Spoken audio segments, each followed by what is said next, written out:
Nous sommes à Maud-la-Reuth, un petit village sans histoire au cœur de l'Allemagne jusqu'en 1961, où suite aux accords de Yalta, le pays fut divisé en deux États opposés politiquement. L'un démocrate libéral, l'autre communiste. Division qui sera marquée par le rideau de fer puis un mur en béton comme à Berlin, mur qui ne sera démoli qu'en 1989. Kate McMullen évoque ses 28 ans de cruelle séparation dans un documentaire surprenant, Little Berlin. Un idem documentaire historique ennuyeux, un film mélodramatique, nous allons vous montrer au contraire l'originalité et l'humour de ce court-métrage aux personnages si particuliers. Un chemin ensoleillé, vu en plongée, qui semble sans limite, nous conduit dans une campagne riante et au cœur de l'histoire, dont le personnage principal est un taureau. Peter, qui a réellement existé, se retrouve séparé de ses vaches quand le mur coupe arbitrairement son pré.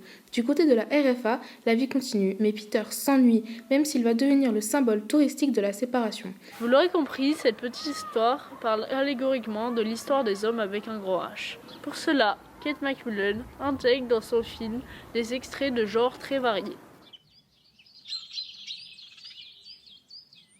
Le traitement des images du troupeau permet de le placer sur le même plan que les humains et d'insister sur sa dimension historique. Ainsi, la réalisatrice utilise un film en noir et blanc de petit format pour montrer les bovins aux instants décisifs de l'histoire. Ces images rejoignent alors les films d'archives de Staline, Roosevelt et Churchill. La naissance de la descendance de Peter est traitée en images de type caméscope des années 70-80.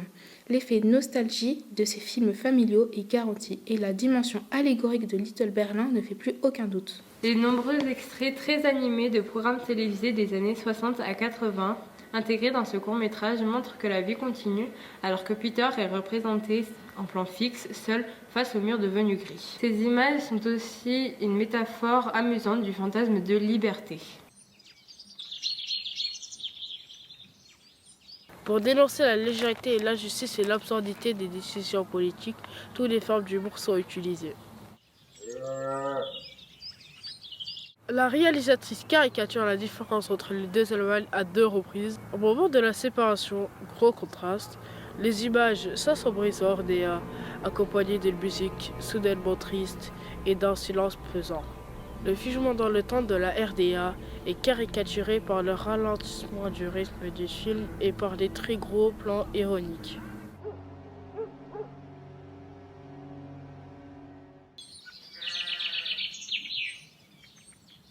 Kate McMullen joue sur le rapport entre les images et les propos de la voix off, qu'ils soient raccords His loneliness weighed on him. ou décalés. Waving was prohibited on their side of the village, so was scuba diving. Ce décalage ironique était annoncé dès le début du film par une musique joyeuse et le ton de la voix off plutôt léger pour un drame historique. De même, la mélodie de générique ne colle pas avec les images tragiques d'édification de murs dans le monde. Mais cet humour décalé et presque noir dénonce parfaitement l'absurdité et la cruauté de cette situation. C'est avec un montage astucieux d'images filmiques très variées et un humour multifacette que Kate McMullen parvient à nous faire prendre conscience du drame de l'Allemagne tout en nous amusant et comme disent les vaches, à la me voyure.